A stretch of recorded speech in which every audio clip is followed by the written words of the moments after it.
Good afternoon, everybody. Just wanted to let folks know, as per usual, we will give everybody a few minutes to log on. With the number of folks that we have registered for today, it takes a couple of minutes. So we will let that happen, and we will start our presentation in just a couple of minutes. It's 2:30 on the dot. We'll probably give folks 2 to 3 minutes to get logged on. Thank you so much for your patience.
Good afternoon, everybody. We're just gonna let folks sign on for just another minute or so before we get started.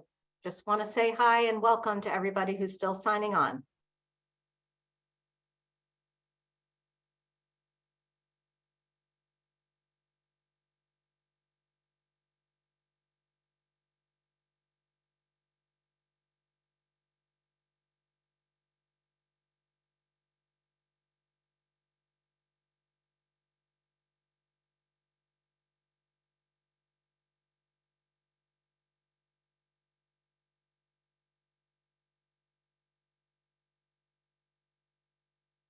And just one more time for folks who are signing on right now, we will get started in just a moment. We have more than 1,000 people registered for today's webinar, and we just need to give folks just a little bit more time to sign on before we get started.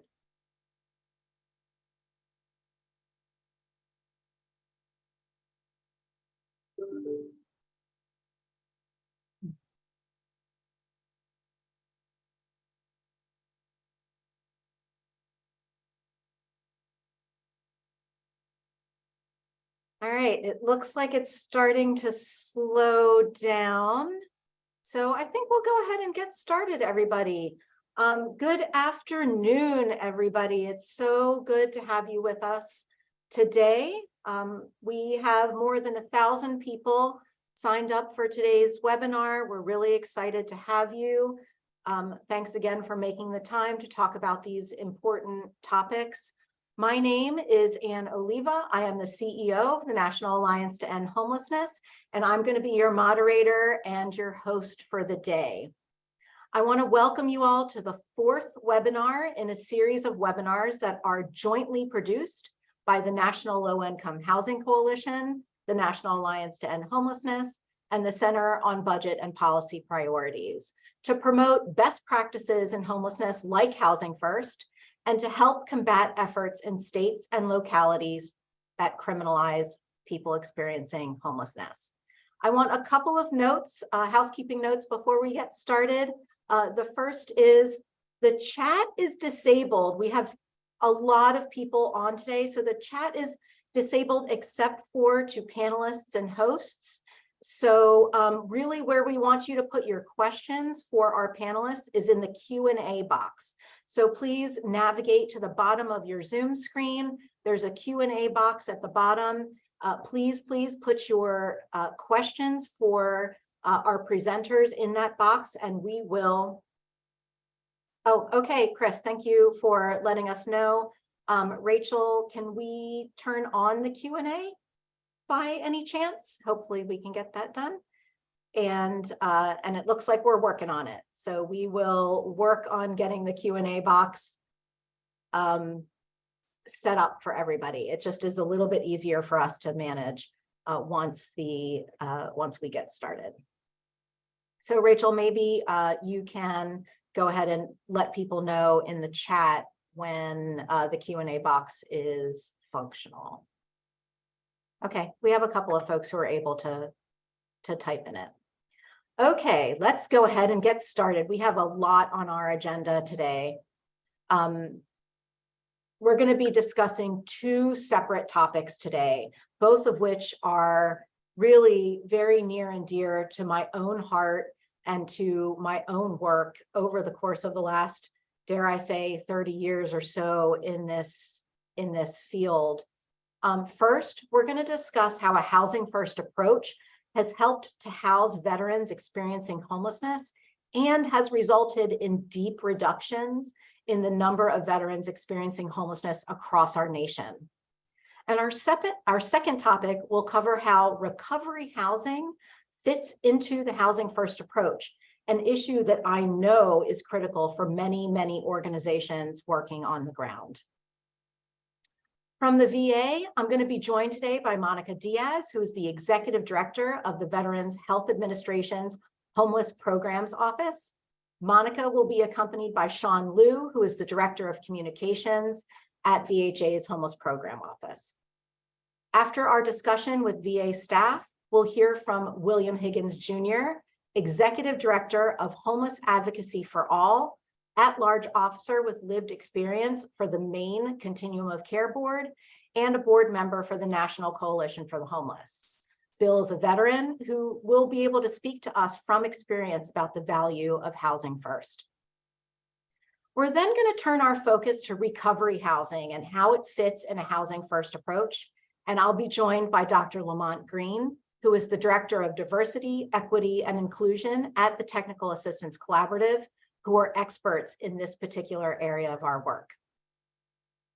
And last, but definitely not least, we will hear from my own Steve Berg, the Chief Policy Officer here at the Alliance.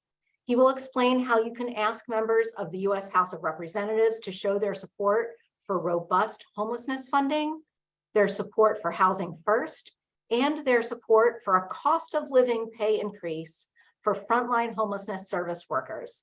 All three of those are in just one letter. So I know that you all are going to want to stick around for that. But before we get started with our presenters, we're going to see three testimonials from influential members of Congress about Housing First and about Housing First programs. Our first video is from Senator Jon Tester, who is the senior senator from Montana and the chair of the Senate Veteran Affairs Committee. Let's go ahead and play that video. This is Senator Jon Tester. Thank you for the opportunity to share a few words. I want to start by recognizing the NAEH for your advocacy and efforts to end veteran homelessness. The men and women who risk their lives to defend our country deserve to be treated with dignity when they come home. And that means ensuring each and every one of them has a roof over their heads. Housing First plays a critical role in getting this done. We've had a lot of success getting more vets into permanent housing over the last decade, and these numbers make clear the Housing First approach works. The fact is, veterans have the best chance at getting back on their feet when they have a safe place to call home. And that's why I'm proud we made great strides last Congress to support homeless veterans through my Building Solutions for Veterans Experiencing Homelessness Act. This law zeroes in on Housing First concepts by making permanent programs that connect homeless veterans with long-term, meaningful employment and expand access to substance use disorder treatments for folks who can't get that care through the VA. But make no mistake, we've still got a lot of work to do. As chairman of the Senate Veterans Affairs Committee, I'll keep working across the aisle on common sense solutions to end chronic homelessness. And I'll continue fighting alongside all of you to do the right thing by every man and woman who answered the call to serve. So thank you again for your work, and know that my door is always open. That was fantastic. Thank you so much to Senator Tester. Our next video is from Representative Mike Bost, a Republican from the 12th District of Illinois, which stretches all the way down to the very bottom of the state and includes Belleville, Carbondale, and Mount Vernon. He is also the chair of the House Veteran Affairs Committee. Let's play this video. This is Senator Jon Tester. Thank you for the opportunity to share a few words.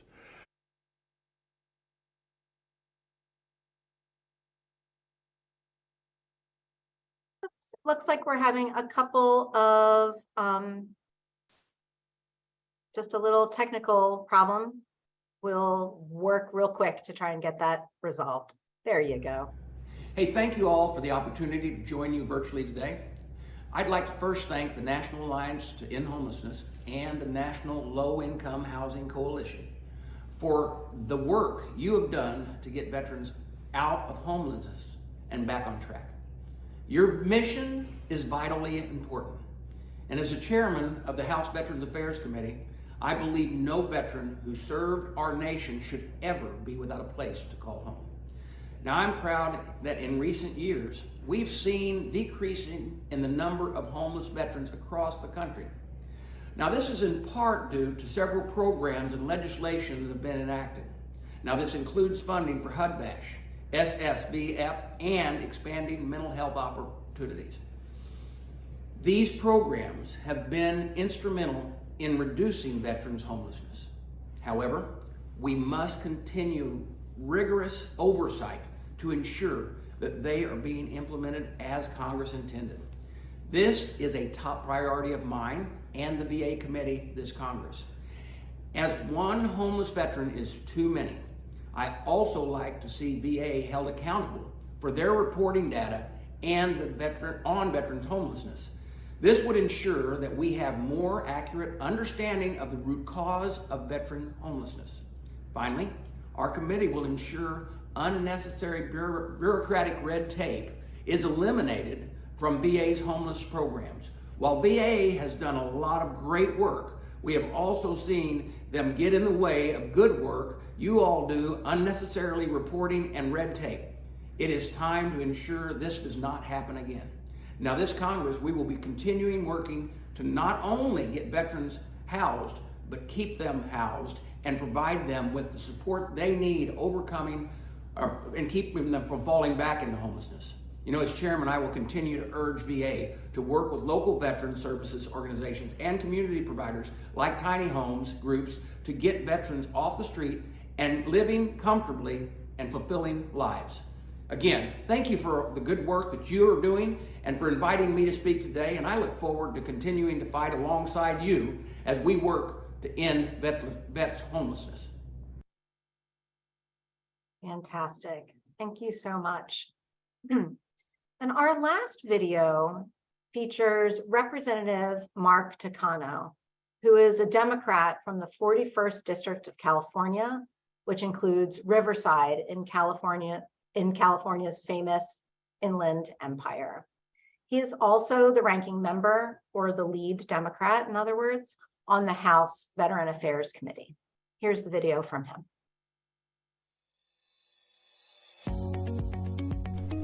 Hello, I'm Mark Takano, Democratic ranking member of the House Committee on Veterans Affairs.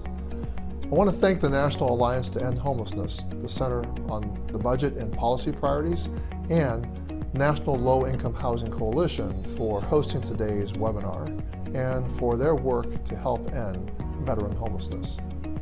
No veteran should be without a safe and stable place to call home, and committee Democrats are committed to protecting VA resources and services that have led to an over 50% reduction in veteran homelessness since 2010. This includes taking the necessary steps to preserve evidence-based housing first principles, a key tool in the fight to prevent and end veteran homelessness. Thanks to Secretary McDonough and the Biden-Harris administration's Housing First approach in VA's programs, we have seen the largest drop in veteran homelessness in over 5 years. This is a huge step in the right direction. I want to clarify that Housing First does not mean housing only.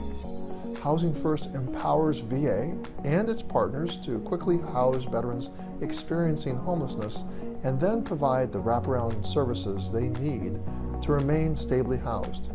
These services include mental health and substance abuse treatment, healthcare, and access to employment resources. We have seen Housing First reduce the amount of time a person is unhoused. We have seen Housing First reduce recidivism. We have seen Housing First reduce emergency room use. We have seen Housing First reduce costs and the strain on our systems.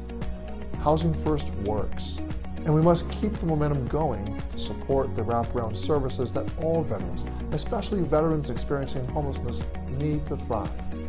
Thank you again to the National Alliance to End Homelessness, the Center on Budget and Policy Priorities, and the National Low-Income Housing Coalition for inviting me to speak on this incredibly important issue and for their continued work to end homelessness.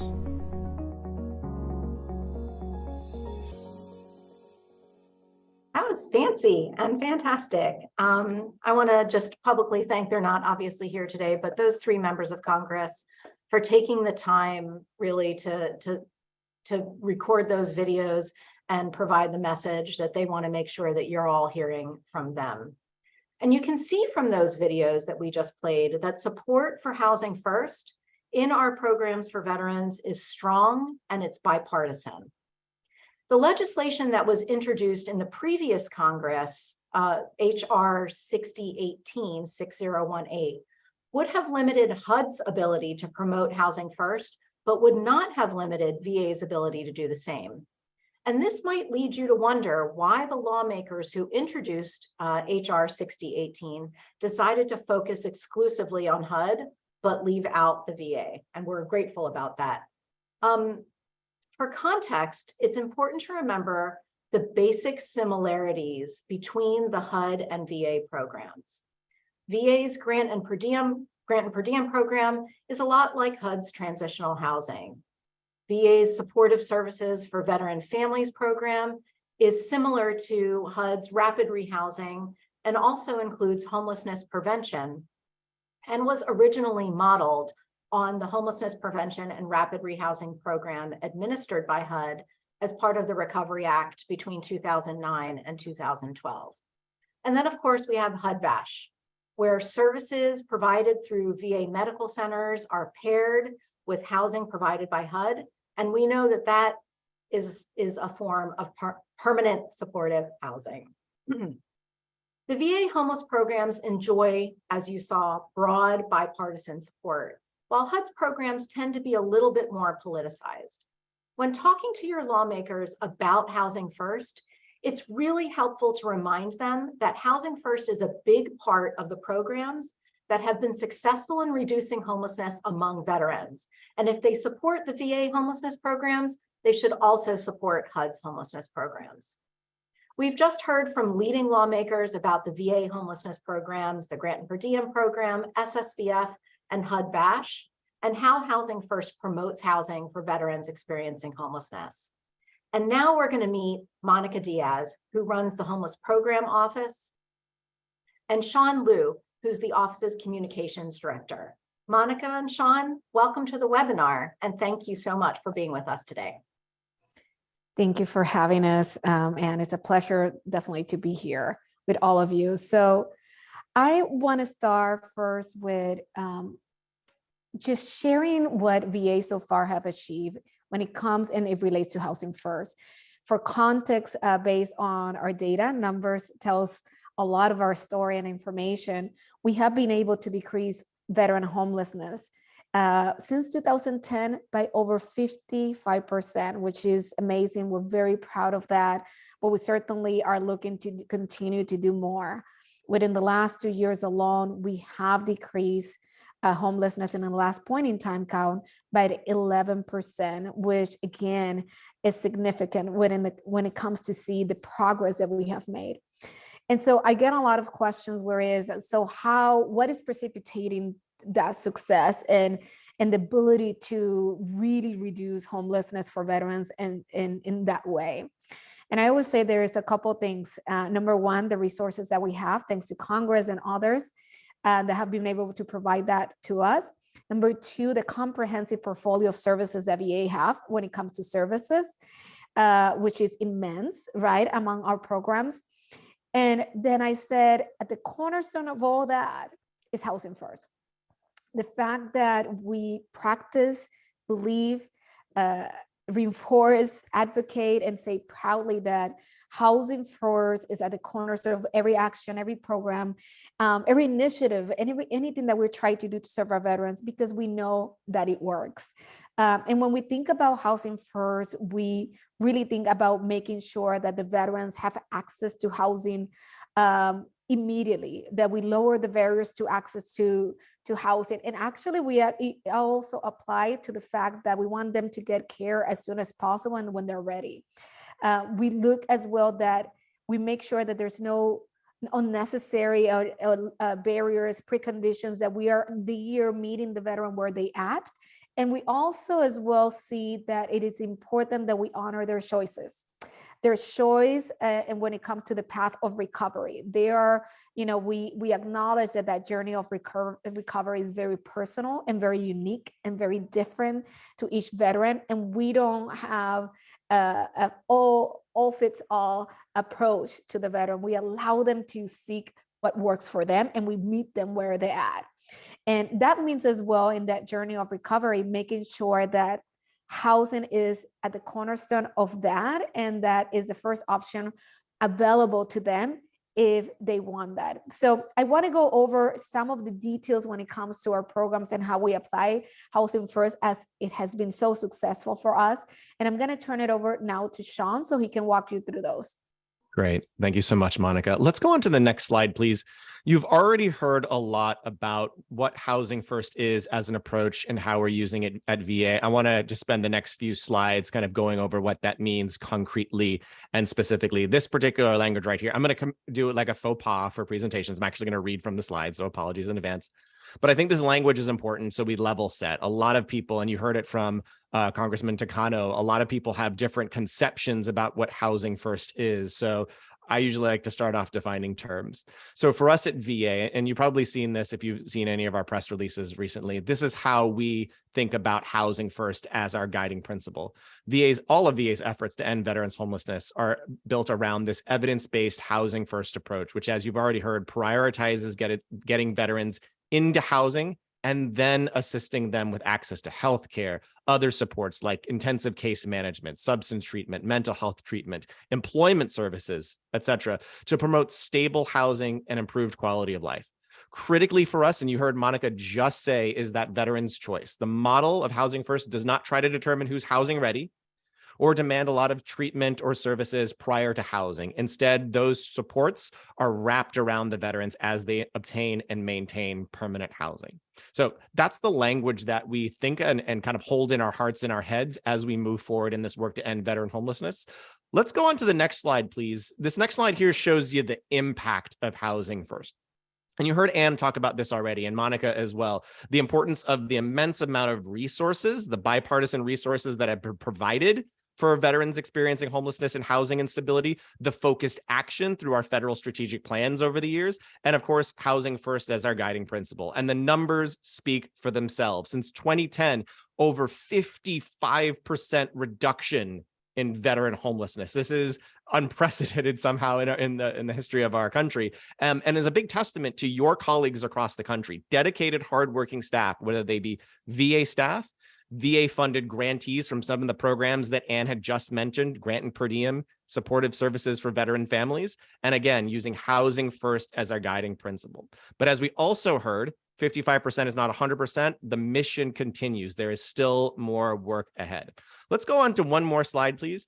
I say the phrase ending veteran homelessness a ton. It's almost like a verbal tick for me at this point, but it's a really important mission. And for those here who are not as familiar with the progress, I want to let you know that in addition to the progress we're seeing overall nationwide, 83 communities, including 3 whole states, Virginia, Delaware, and Connecticut, have achieved an effective end to veteran homelessness. This is amazing progress. And again, a testament not only to your colleagues and communities across the country, but the way that they implement Housing First in order to accomplish this. For those who are not familiar, we actually have our own criteria and benchmarks that actually concretize and provides a milestone for when communities achieve an effective end to veteran homelessness. And it touches on things that you all care about as with your communities. Do you know everybody by name? Do you have enough resources to house them quickly?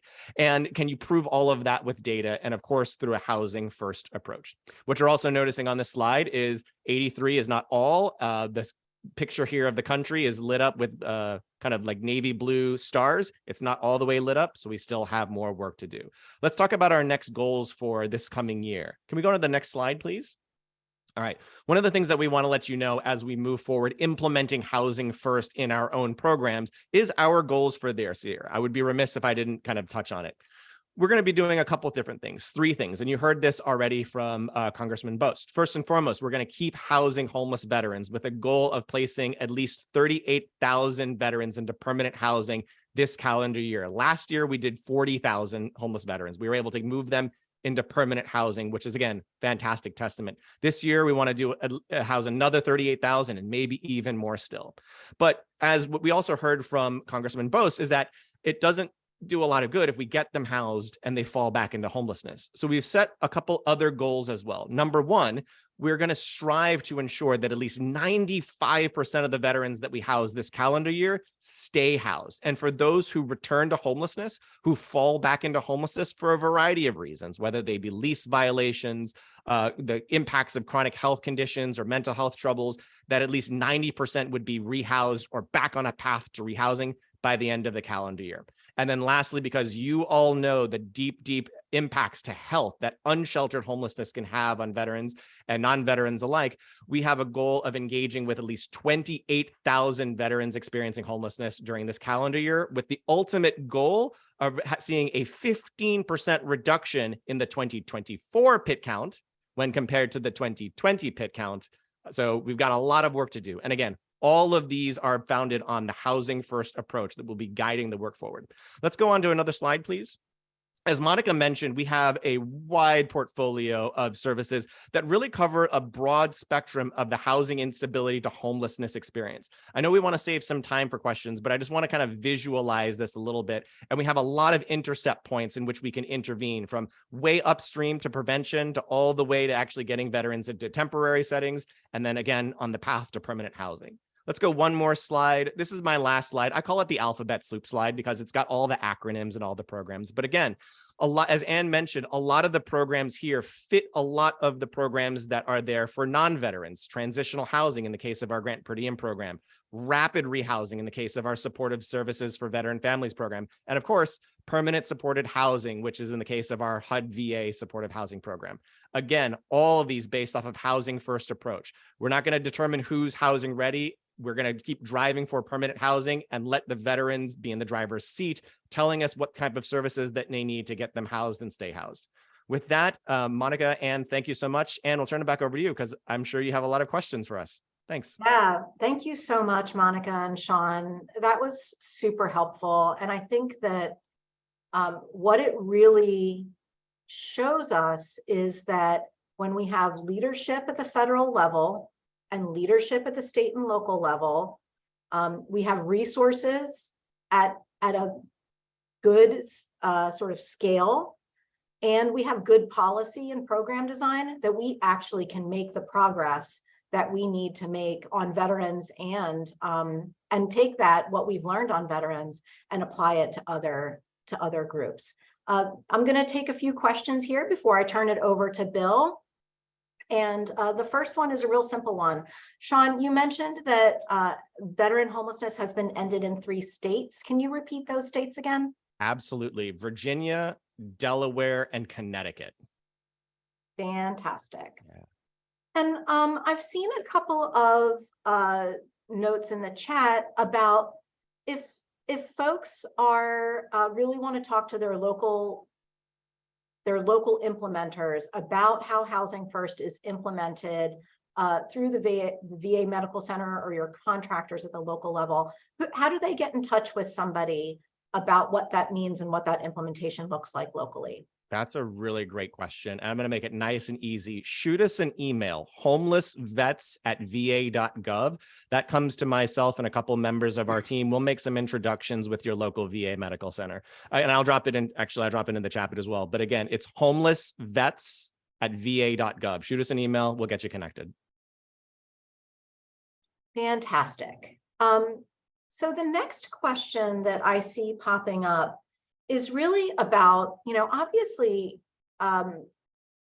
former service members and veterans aren't always experiencing homelessness by themselves. Sometimes they're experiencing homelessness with partners or with children, or they want to be reunited with family members. Can you talk a little bit about how Housing First sort of promotes that, and what your programs can do to serve an entire family? Yeah, great question. Monica, I don't know if you're good with these still, just keeping it going. Okay, you're nodding your head, yes. So a lot of our programs are actually able to provide services to whole households, assuming that there is an eligible veteran present. And these are programs like our HUD-VASH program and supportive services for veteran families. Families is in the name of that program. So we are able to serve whole households so long as there's an eligible veteran in the household as well. And again, and you pointed out, and as I mentioned a little bit before, with the focus of getting these veterans into traditionally fair market value apartments in their communities, oftentimes with housing subsidies, whether they be short-term subsidies or midterm subsidies in the case of supportive services for veteran families, or long-term subsidies and housing choice vouchers, such as the case of our HUD-VASH program, that these resources are able to really get veterans just right back into what we think of as permanent housing. There are, as you pointed out, some other opportunities to get veterans connected and reuniting with family and friends, and through a variety of different programs, whether they be through providing financial support to do so, or just basic case management to help negotiate. Those are things that are well. Many of the folks listening in today on the webinar know how challenging it can be for families to get access to shelter services or transitional housing services. Many of you, if you're a grant per diem provider, you know that there's predominantly a lot of our beds are for singletons and not for households, which is why being able to get family households in particular into permanent housing is so critical.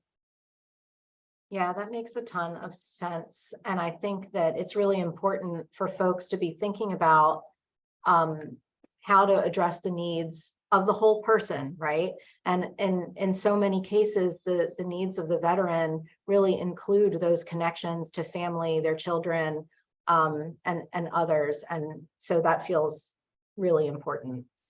I want to shift for a minute and ask a little bit about I've seen a couple of questions in the chat about how to use these vouchers.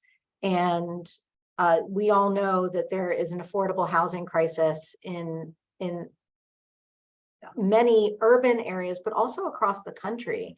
And so can you talk a little bit about how the VA and potentially HUD think about getting these vouchers, not just into the hands of veterans who are experiencing homelessness, but actually like connecting them to a unit?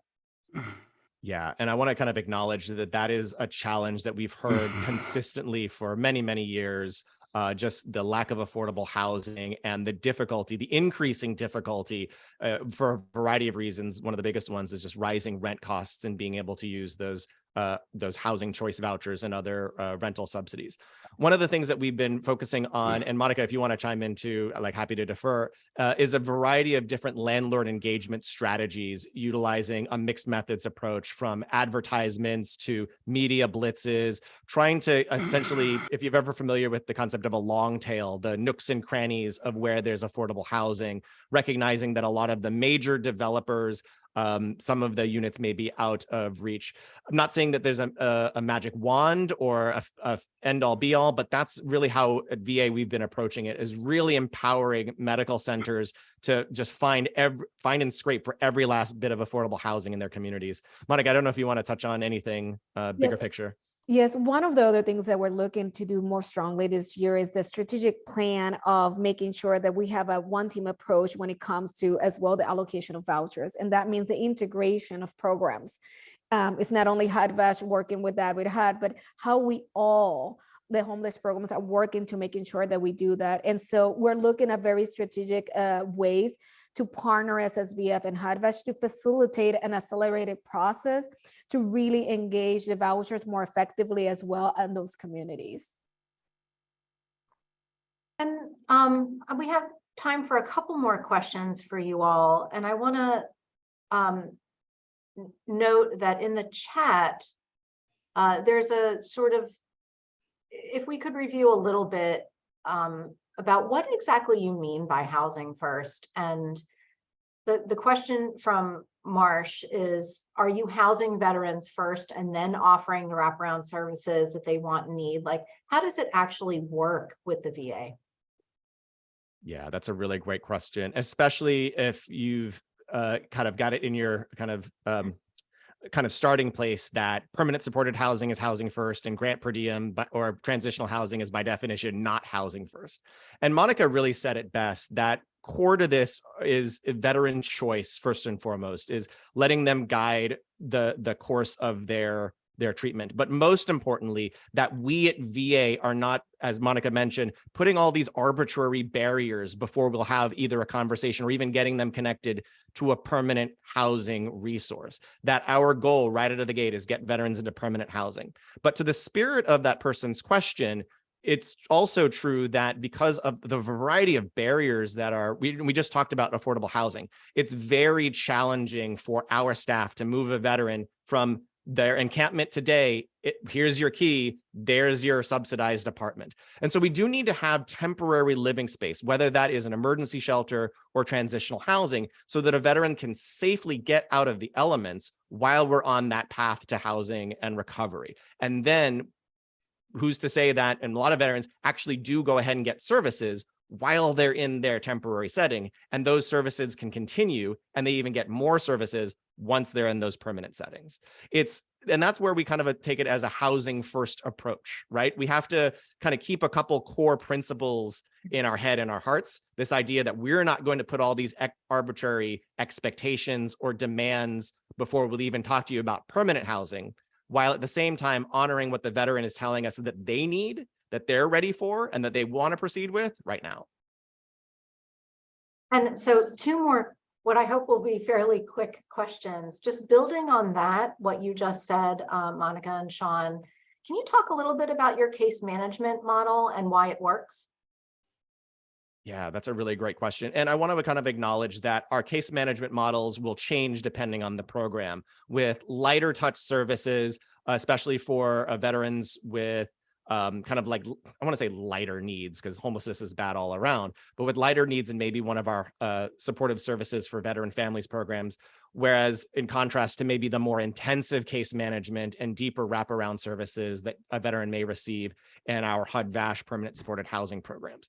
And there are a lot of different ways to approach case management as well, from simple brokerage style case management, providing linkages and referrals to different resources, including the full range of the Veterans Health Administration services and community services, to full tilt clinical services that you would otherwise expect in the actual true fidelity to the model approach of housing first approach. A housing first model. And so it really, really ranges. And I think that, again, is a really important component. It's not one size fits all. It is tailored to the needs that the veterans have. And most importantly, we do have the flexibility of scaling up or down if the veterans need more services, or it turns out, hey, you actually are doing amazing. Maybe we could try to scale back a little bit of services as well. But again, fundamental to that is not just the housing first, but I would also argue the commitment to rehouse. You heard a little bit earlier when I talked about our goal that for this year, of the veterans that obtain permanent housing, that at least 95% would stay housed. And what that means is that there's probably going to be some that may fall back into homelessness a month, 2 months, 3 months after we house them. And most importantly, again, speaking from first principles, that commitment to rehouse. Monica says this constantly. We're going to stay relentless We're going to keep going back and rehousing. We're not going to say, oh, well, there's so many veterans, let's move on. No, it's that veteran that we just housed. We got to keep going back and helping. And I think it's really important that those philosophies, those principles really guide us regardless of if we're a lighter touch or an intensive framework. You know, that point about housing first is, as an approach, is really not just at the front door to the program. It's actually the way you operate your program. It's exactly what you just described. It's your case management ratios. It's the flexibility built into the program itself. And it's the willingness to work with people when things don't go great the first time and trying again and getting folks rehoused again. That feels incredibly important as a point. So thank you both so much for making it. I'm gonna let you all off the hook for the moment, but ask you to stick around because we have some really good questions that I want to tee up for the end of this conversation. Thank you, Monica and Sean, for your presentation, but really more importantly for the work that you both do every day to end homelessness among our nation's veterans. But next up, I have the pleasure and honor of introducing Bill Higgins. Bill is not just an extraordinary advocate for best practices in homeless services. He's also a veteran, a former nuclear engineer, which I just learned about you, Bill, and can talk about his own experiences with Housing First. Bill, I'll turn it over to you. Thank you so much for being here. And thank you for the opportunity to speak. I have to share a little bit of my own personal experience just because it has to be part of the discussion. I went to the Naval Academy and graduated in '81. I served 5 years as a nuke officer and then 10 years in reserve duty and submarine repair. And life was good. Then what happened? Had a diagnosis of Lyme disease back when Lyme wasn't known of. The Navy doctor gave me wrong medication, ended up with insomnia, and I refused to take over duty as officer of the deck because it's dangerous. I was ordered back to home port for a psychiatric evaluation and then removed from the submarine program. And I ended up leaving the Navy to perform civilian nuclear power repair services for 8 years. And then I suffered 2 layoffs. Ended up starting a company to try to compete with the company that laid us all off with 100 other engineers. When that didn't work out, I ended up divorced. And then my former wife ended the company. I returned to Maine to be close to the family and have a succession of multiple demeaning jobs, even flipping burgers at McDonald's. Think of that. I was a homeless veteran 4 times between 2002 and 2010. One of those times was for 3 years. During that time, you wouldn't recognize me. I felt such shame of the situation. Sometimes I didn't shower for months on end or change my clothes even. I had too much shame. We had no family contact, including not even the 3 brothers that lived in Portland. Just think how it felt. I spoke to no one for months other than checking in each night. I crawled into a cave and pulled a rock, blocking it behind me. And then my former wife wouldn't allow visits or contact with our children, even though she had a master's, as I can count some.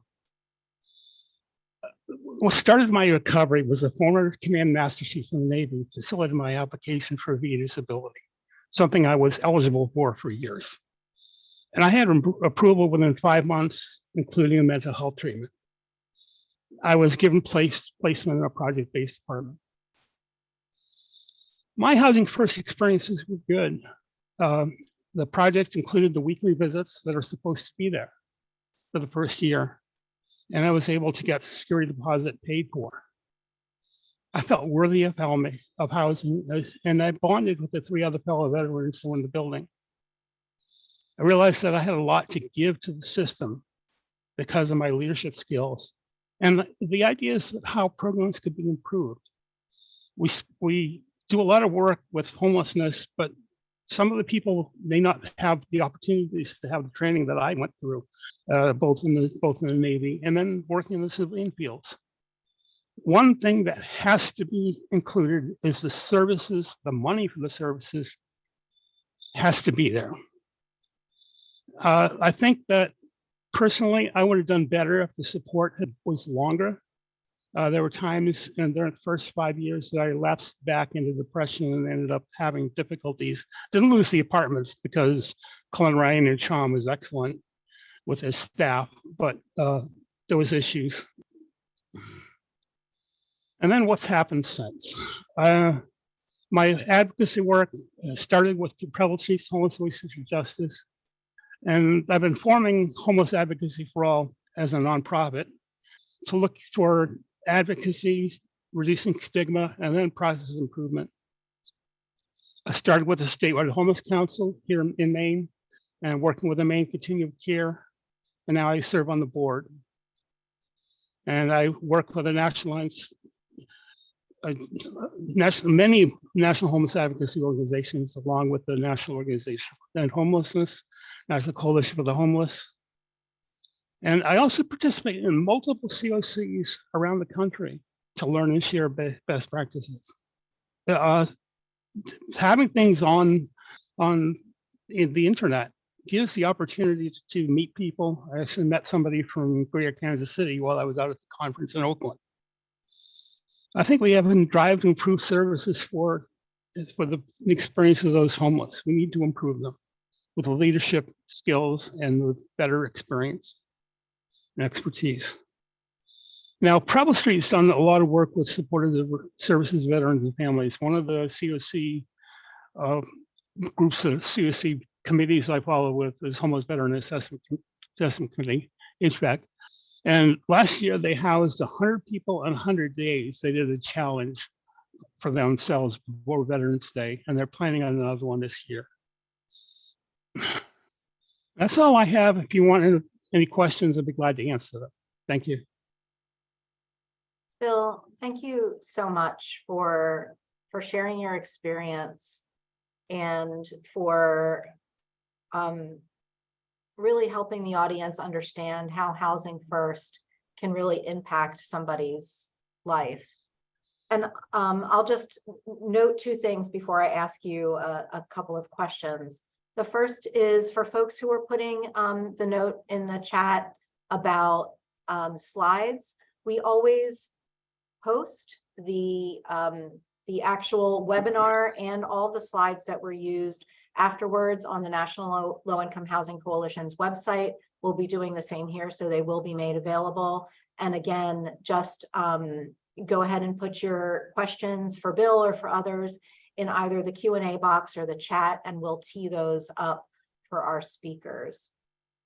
So my question for you, Bill, comes from a number of the questions that are coming through the chat and the Q&A about how do we think about the success that we've had, your own personal success, but also the success broadly for veterans experiencing homelessness. How do we take what we've learned and apply that to everybody who's experiencing homelessness so that we can make the same kinds of progress there?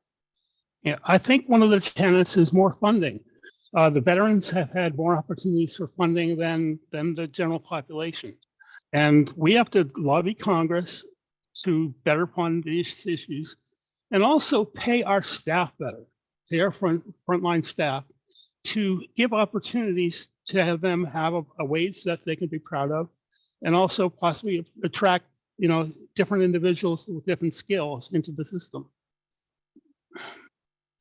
And did you read Steve's notes before this meeting? Because I'm pretty sure. No, I didn't. I think that Steve is going to tee that up for everybody. So thank you for doing that. And the next question I have, there's a couple of folks who wanted to get your contact information. If you're comfortable after we're done with Absolutely. I will put it in the chat. But I want to make sure I ask you this next question about how can folks who are on today's webinar reach out to veterans in their community to help with this issue? Is there a network of folks that they can reach out to? How do people do that? I'd say first thing is contact their continuum of care. Everyone has one. You can find it, whether it's called COC or Coalition to End Homelessness. You can find it and all around the country. And then each one of those has a committee to deal with veterans issues. And you can participate in those meetings virtually now, and it gives a great opportunity to learn and to share and to improve. And I see my emails on the chat. Also, we have a group with Homeless Advocacy Raw on Facebook. It's HA, the number 4, ALL. You can search for it. And with over 800 people sharing information about homelessness in their areas, anyone that's part of the group can post in that group. So, and how about veteran service organizations, VSOs? Are there VSOs like all over the country that folks might be able to tap into? Like, yeah. Are they part of your group? Yeah, I'm sure. Well, I'm sure there are. I have a lot of homeless veterans, former homeless veterans that have been friends. I've actually run into a few other academy grads that ended up homeless, and then I've actually provided financial support to until hooking them up with their local SSVFs. And I'm sure that the organizations are there. I personally didn't hook up with any of the organizations. I lucked into getting to know this former command master chief, and he took me the 50 miles to Augusta to go apply for disability, and that started my role. Yep. And I just want to note for everybody that Josh just put in the chat where you can find your local continuum of care. And so you can click on that website and it'll let you look up your continuum of care. And here's a question that I think is kind of sensitive, but it would be really helpful for us to talk about. And that is, veterans, and most people experiencing homelessness have experienced trauma in their lives, but trauma for veterans sometimes is unique. How do we talk about that? And how do we talk about services? You really sort of made the point that services are so important. Can you talk a little bit about why and what that trauma might look like? Well, everyone's experience of homelessness is different, and everyone's experience in the service is different. There are so many different aspects, where they served, what sort of war they saw, essentially. And also there's people that subject to military sexual trauma while they're in the service. And that's something entirely, that's atrocious to start with, but that's happened, and that's a cause that people end up, later in life having difficulties. So. And then I think the last question that I have for you until we get to the end of today's presentation is about, I'm going back to this question about how to really effectively connect with veterans who are experiencing homelessness. The person in the chat says they offer everything from coffee to blankets. Like, what does effective outreach look like for veterans experiencing homelessness? And do you have any tips for folks who are on today's call? I find out who the veterans are, ask them, talk to them, learn about their experiences. Somehow you don't know that somebody served, if that was a veteran or not. Yeah, I run into that all the time. Well, thank you, Bill, so much for being with us today. You are getting a ton. I don't know if you're watching the a little bit. They're coming fast. A ton of love and appreciation in the chat for the work that you do, for your service to our country, and really just for being available to provide some context and information for us today. So again, thank you. I will also ask you to go off camera and hang on until the very end when we do another open Q&A. All right. So we're gonna take a moment now and shift topics to how to support recovery for folks who want that type of programming.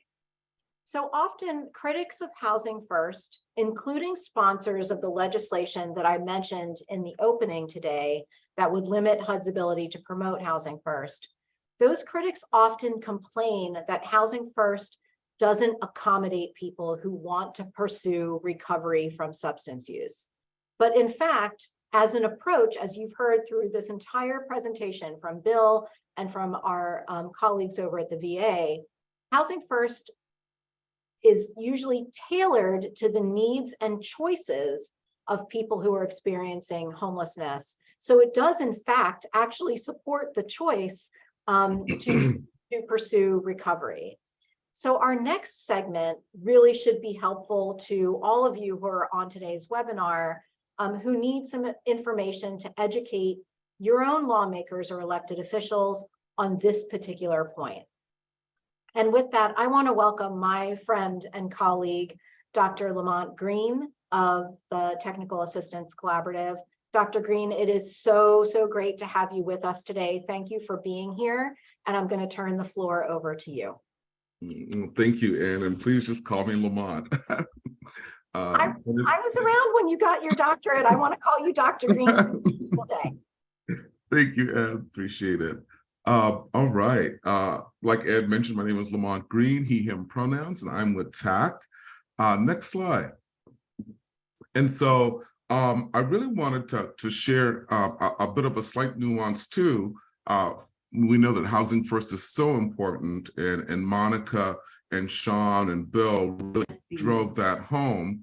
But we also Housing First with combined interventions really could support addressing this crisis of deaths due to overdose. All right, next slide. Over 108,000 lives have been lost to overdose deaths in 2021, and the rate of drug overdose deaths among Blacks has quadrupled in the last 8 years. For American Indian, Alaska Native, Indigenous individuals experienced the highest rate of overdose mortality in 2020, which was 30.8 times higher than that for white individuals. And for our Latinx, Latino folks, they experienced also a large percentage increase in drug overdose rates in 2020, 40.1%.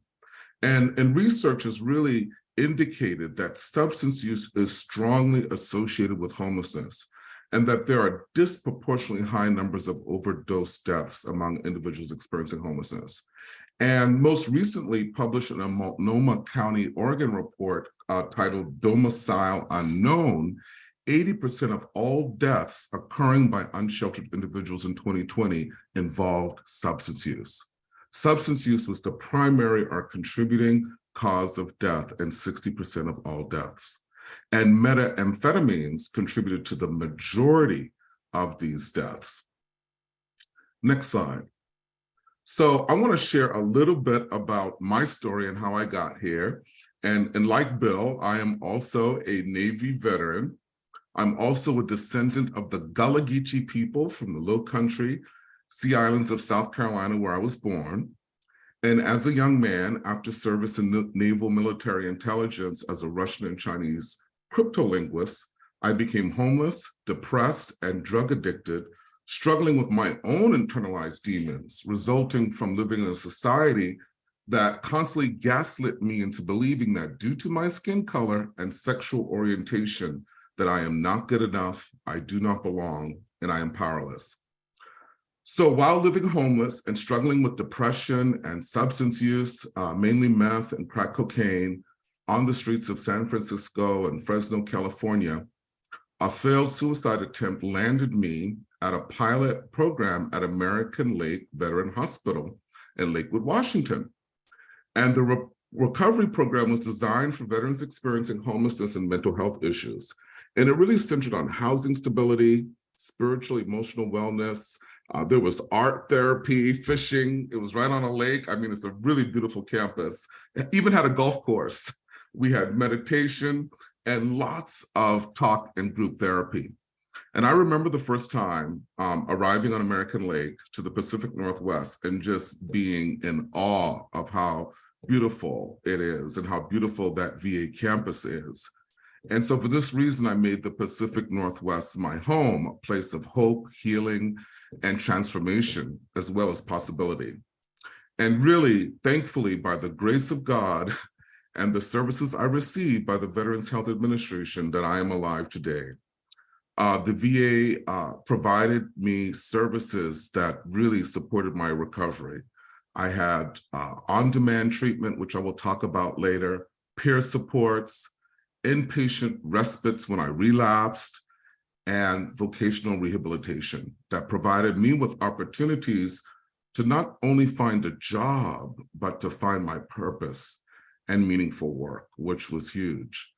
And we often talk about being culturally responsive, you know, and when I was struggling on the streets of San Francisco, and like I mentioned, dealing with my internalized demons, you know, being a young gay Black boy in the Deep South is not a very kind thing, right? Dealing with both racism and homophobia. And so I hated being gay, you know, this whole idea that even God didn't like me for who I am. And so I had all of those things internalized. I didn't have the language for it.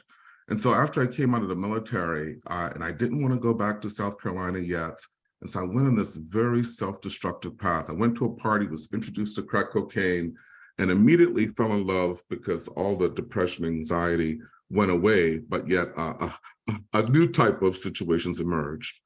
But as I got services, it was just disconnected, right? A lot of case managers struggling, just a paycheck away from homelessness.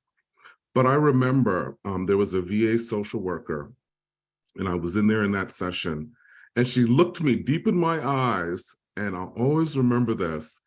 And she said, you know, God loves you just the way you are. And I'm not trying to evangelize. I know we all come from different spiritual paths, but for me, right, someone who deeply believes in God, and that was a part of my internal struggle. I just started crying, like this person who knew all these horrible things about me, right? I was full of shame, that could tell me and look at me and tell me that God loves me just for who I am. You know, I'd never heard that before. And then she made a referral to a VA chaplain. I'm gonna start crying. I've told my story 1,000 times, and it is just, it was just life-changing. But she made a referral to a VA chaplain who was a gay man. And for me, that was the real turning point. And I'm sorry, I'm really thankful. But that was the real turning point for me, you know, and so many of our unhoused brothers and sisters and Two-Spirit folk, we carry so much strain and trauma. And so much of that is historical trauma, you know, due to racism and sexism and ableism and all those things. And sometimes, you know, drugs and these other things offer a type of self, you know, medication. So, so culturally responsive, to me, that was huge. And it's such an important piece, and it's a piece that's often missing. I'm sorry I'm being so emotional today. But the services and care I received worked. And this isn't the case for many people in our community. Black, brown, indigenous, LGBTQ, Two-Spirit folks, disabled white folks struggling with substance use and mental health disorders are tremendously overrepresented in the homelessness system. And this is due to the generational impacts of systemic oppression, like I mentioned, intersecting with racism and sexism and classism and homophobia. And unfortunately, A lot of the programs, like the one that helped me heal, are often the first to go during budget cuts. So I am so thankful for the VA's commitment to Housing First and the combined interventions that I received, like recovery supports and on-demand treatment and vocational rehabilitation. You know, it was a game changer for me. And as part of the Veteran Administration's vocational rehabilitation program, I was able to attend community college.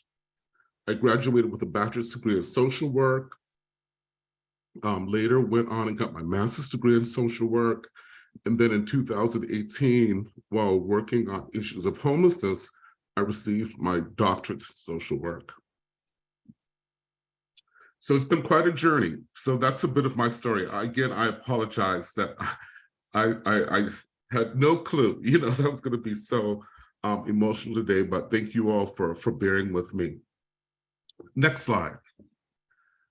So what I mentioned with these combined interventions, they truly save lives.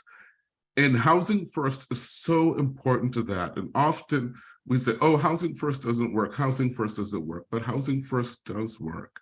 But there are also combined interventions that are also needed. And we see with communities across the nation are suffering from compassion fatigue regarding homelessness. We see on the news videos of fighting tent dwellers, shootings in encampments, and open air drug supermarkets are increasingly over-associated with our unhoused neighbors, which increases fear, bias, and stigma. And long overdue solutions to the crisis, such as huge new funding for affordable housing and expanding Section 8 vouchers so that most eligible households can get help, rather than the current 25%, are on the horizon. And for the first time since homelessness began in the 1980s, our president is pushing the federal government for meaningful action. However, given all this, there has been numerous attacks on Housing First, especially given that it is the most proven strategy to end homelessness. And like Monica and Sean stated so powerfully, Housing First prioritized providing permanent housing to people experiencing homelessness. It sees housing as the foundational requirement for escaping homelessness and does not require those housed to meet prerequisites like abstinence from alcohol or drugs. And we know the data, right? There's tons of data that has determined that the Housing First model is an effective solution to homelessness. Individuals benefiting from both permanent supportive housing and rapid rehousing programs have quicker access to housing and are more likely to remain stably housed. Permanent supportive housing has a long-term housing retention rate of up to 98%, and between 75 to 91% of households remain housed a year after being rapidly rehoused. Individuals that have experienced the permanent supportive housing approach also tend to report an increase in autonomy, choice, and control in Housing First programs.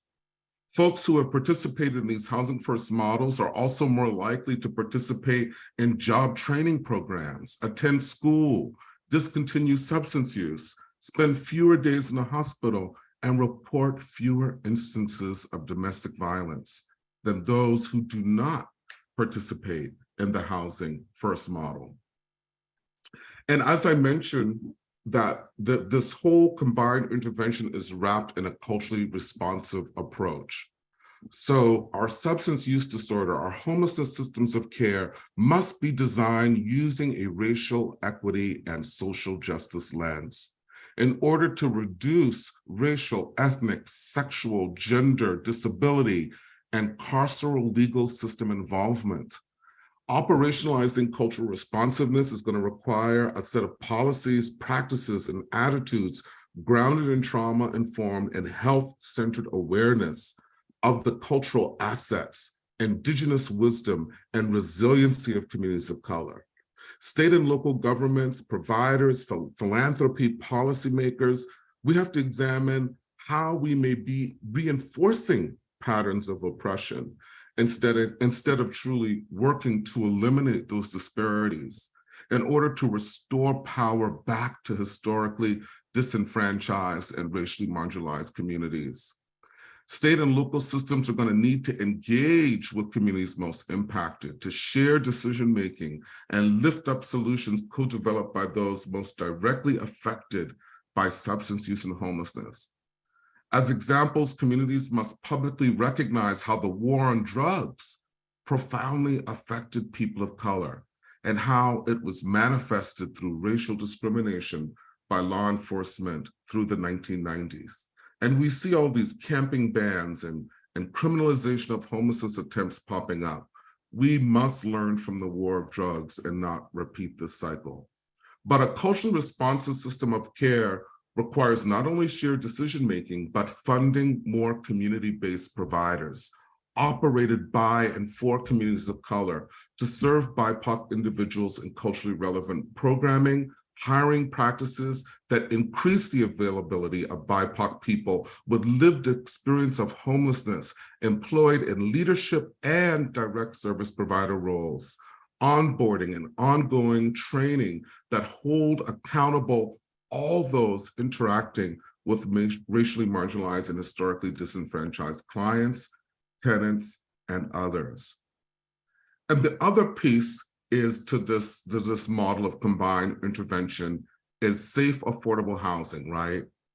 And reducing barriers, especially for those that have been involved in the criminal legal system or who have poor credit, outstanding rental arrears, or behaviors that impair the ability to be a safe and responsible resident.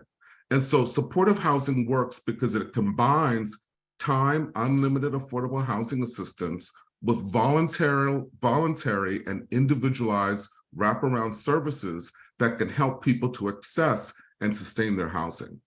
And supportive housing models, permanent supportive housing being one of them, are designed to meet the express needs of people who are actively using, right? Including recovery housing.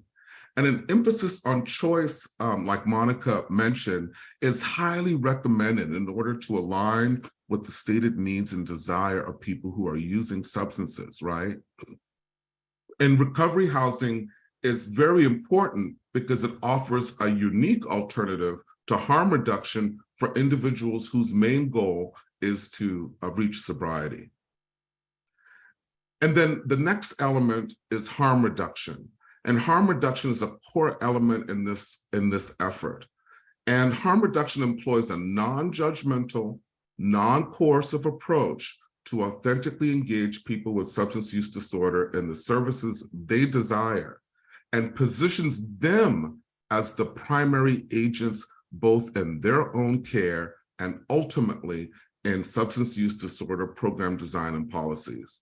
And this is done by classical social work, right? Meeting people where they are on their own terms, strengths-based approach, and incorporating a spectrum of strategies that may serve as pathways to additional treatment and other recovery supports. And then going to the piece on recovery supports.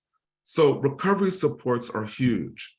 And typically, the recovery supports that I found to be the most helpful were those that were offered by my peers, by people with lived experience of homelessness that had similar experiences of me. And it really helped me to realize that recovery is possible, right? It helped me to overcome some of the challenges of helplessness, hopelessness, and loneliness.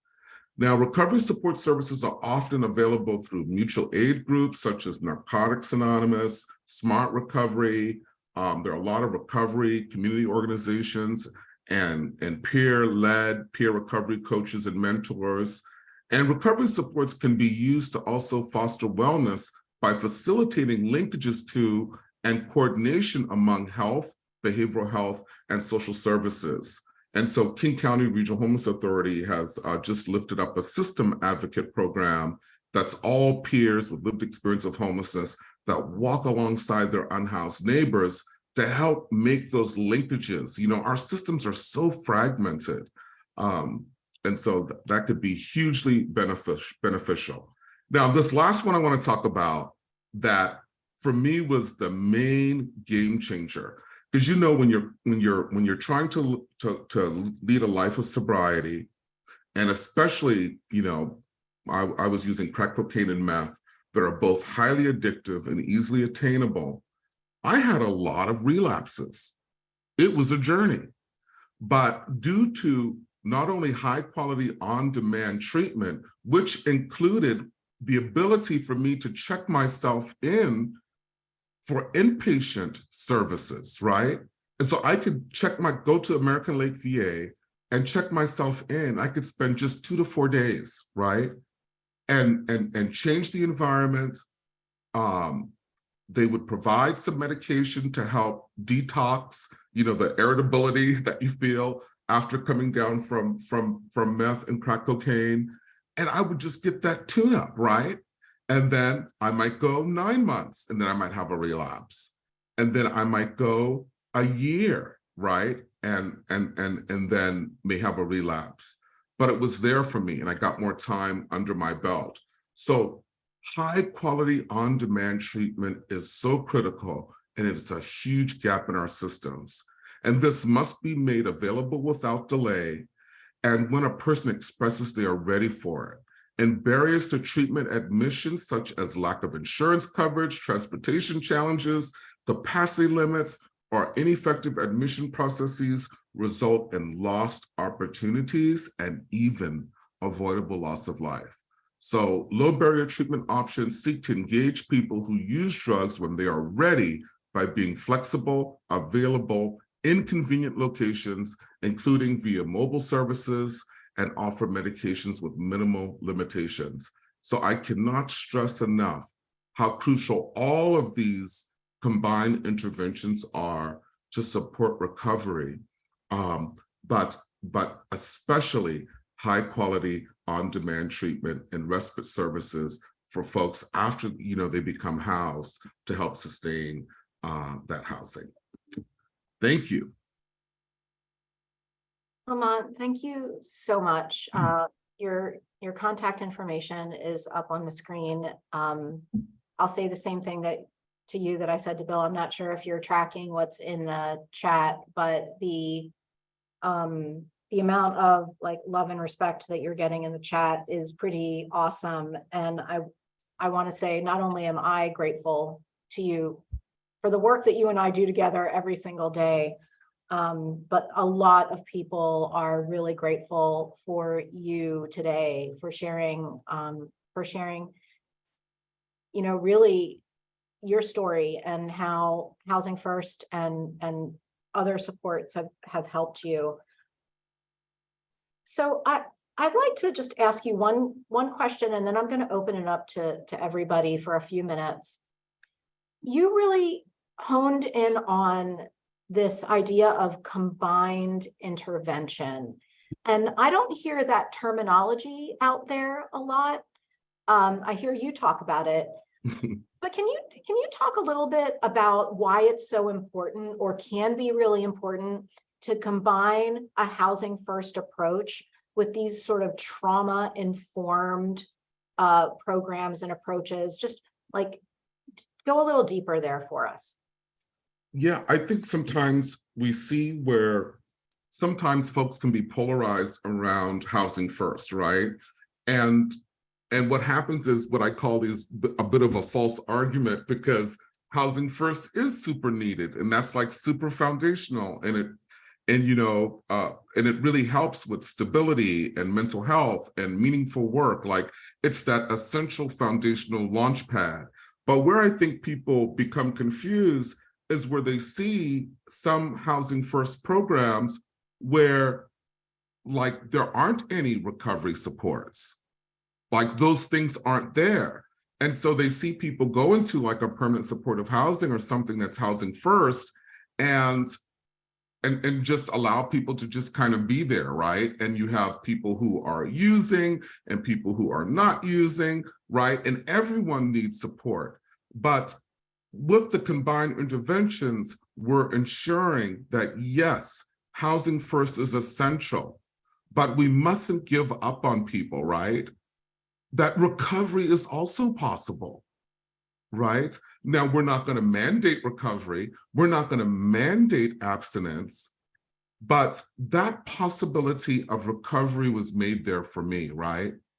And I had really robust recovery supports, coupled with harm reduction, right? No one was saying, in order for you to get this, you got to be clean and sober, right? So I didn't have that. But when I was ready for it, and naturally, I feel like for 99.9% of us, we want to live a life where we're thriving and we're happy, right? But it's our pain, it's our trauma, right? It's those inner demons that are pulling at us and tugging at us. And so we find safety in, things, right? And even for those of us that aren't, that have a substance use disorder, we'll find that, for me, like TikTok, I'm quite addicted to TikTok, right? That's my little safety measure. But we could find better, coping mechanisms. And so when we provide Housing First and we wrap around folks with the supports, with the right self-determination and choice that's needed, because keep in mind, most of our folks come from historically oppressed populations, disenfranchised populations, racism, ableism, heterosexism, cisgenderism, and all these other things. So we don't want to be yet again another oppressive force. And so, and then the on-demand treatment piece is the real big game changer. Yeah. Because when I reflect back, it was a struggle for me with, I relapsed quite frequently. But I could go to American Lake VA. I had system advocates that already helped me, already did some pre-thinking for when I relapse, right? They already planted the seeds. When you relapse and you're feeling down and these thoughts are coming, this is what you do, right? And so, and I did that. I was able to get not only on-demand treatment, but inpatient respite for 3 to 5 days. That was huge, Wow. huge. Well, thank you again, Lamont. I'm going to ask the other presenters to come. I'm going to do a quick lightning round before I turn it back over to Steve to wrap us up. If I could have the other presenters come back for just a quick moment. So if folks walk away with one thing from today, what is it that you think they need to know in order to support Housing First programs for veterans and that supports recovery for people who want and need it? And Sean, I'll start with you, and then I'll go to you, Bill, and I'll end with you, Lamont. Yeah, this is a tough one because I'm very loquacious, and to be able to kind of distill it down into one core thing is like, let me go ahead and rack my brain a little bit. But what I would say is, and just really taking the opportunity, Lamont, William, really appreciate you sharing your stories, as a non-veteran. Thank you so much for your service and for your continued advocacy for veterans. And I think echoing both of your sentiments as well, we could see Housing First works. Housing First is not easy to implement, and it does require leadership, focused action, a really important grounding of the philosophical principles, and a lot of resources to do well. But when you're able to get those mixes, it makes a huge impact on the people. And the other part that I would maybe mention is, if we were to do like one plus some extra thing, is that keeping those participants, whether they be veterans or non-veterans, their choice in the matter at the forefront is critical. And we heard that from both Lamont and William as well, that it doesn't, just as it doesn't make any sense to say, we're not going to talk about housing because we don't think you're ready, is we're just going to force you into housing because even though you're telling us you want to go to treatment first. Both of those don't make any sense. Keeping your participants' preferences, their wants, their wishes, their dreams at the forefront is critical of doing this well. Awesome. Thank you again, Sean, for being with us today. Really appreciate it. Bill, what's your one thing that you want people to walk away from this webinar with? Housing First needs the flexibility to have people in a single facility and then multiple facilities spread out in the community. Some people prefer the spread out, and we need to have that flexibility and have those out there as well. Thank you. Thanks, Bill. Lamont, you get the last word. What's the one thing? Oh, wow. The one thing is I would say is definitely what Sean said about involving people with lived experience and all this work, but systems alignment is a huge challenge. If we're going to make Housing First work even better for those that are wanting recovery, then we need better systems alignment. The public health, homeless, behavioral health systems working better together. Again, thank you to all of you for being with us today. As I'm gonna ask Steve to turn on his camera, but I want to give you a rundown of the themes that I identified in all the presentations that we heard today. I heard the theme of choice. Housing First supports choice, and choice is incredibly important for folks who are in recovery from homelessness or who want to be in recovery from substance use or other challenges in their lives. Services are important, using housing as the base in order to get to those services. I heard about peer supports. I heard about how folks in Housing First programs can thrive with those kinds of base supports. And I think the last thing I'll note that I heard from everybody is that Housing First is an approach that isn't just about the front door. It's not just about how folks access these programs. It is an approach that allows folks to relapse, to make sure that we're not throwing people away because something went not according to plan, that it's really an approach that supports people wherever they are, whether they're already in the program or as they're coming into a program. So with all of that, I want to just introduce Steve Berg, who is my colleague here at the Alliance. He's our Chief Policy Officer. He's going to tell us about how we can take action in support of Housing First and against criminalization. And Steve, just close us on out when you're done. Thanks, everybody. All right, thank you. And thank you everyone for being part of today's event.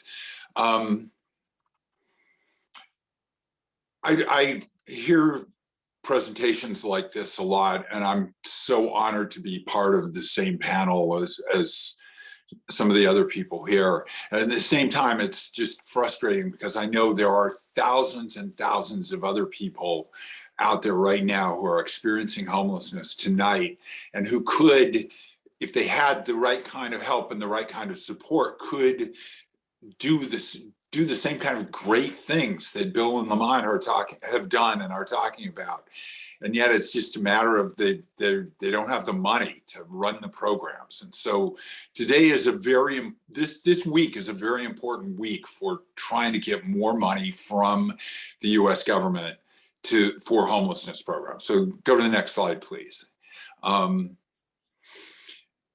So the one thing that happens in Congress is that members of Congress sign on to letters to the Appropriations Committee asking for more money for different kinds of programs. And there's a letter out right now that's gathering signatures. The letters are due the end of this week. And the letter is going to ask for this amount of money, $3.833 billion for homeless services. That's a $200 million increase over last year. It's important that this extra money be on the table. It's more than the administration's budget asked for, but it's very important, as Ann talked about, the need for more funding for the homeless services workforce, so that people can get paid a little better and we can keep people in this field. It's important to have more funding for programs. So we want to make sure that people understand that they can contact your members of the House of Representatives right now, today. Here's the email that you can, here's the link that you can go on to get some help, get help about how to draft a letter. to your member of the House of Representatives. There'll be a Senate letter going around in a couple of weeks, but the House letter is due the end of this week. This is very important, and we hope everyone will take this action this week. Please sign up for the Alliance's advocacy alerts. There's a lot of other things that will be going on.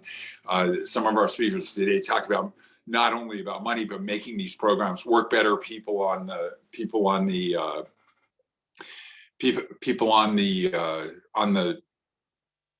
video talked about using the VA's models and what the VA has accomplished as a model for other programs. And that's exactly the kind of thing we need to be getting across to members of Congress, and this letter does. So please sign up for our advocacy alerts so you can stay up on what other kinds of policy issues will be coming up over the course of the year.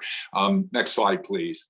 We have a whole number of other resources on Housing First that people can use when they're trying to push this model in their communities, or trying to get people in Congress or people in the mayor's office or people in the state legislature to get behind it.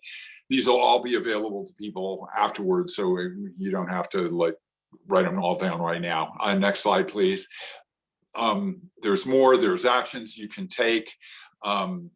Please take a look at these, follow along. And with that, let me just thank everyone once again. Thanks for these fantastic speakers today, for being part of this webinar. And let's make this something that doesn't happen to anybody else. I mean, that's what we've got to do. That's what our goal is here. And we need to make good progress on it this year. So thanks for everybody and helping out, and we'll see you next time. Next webinar is April 17th.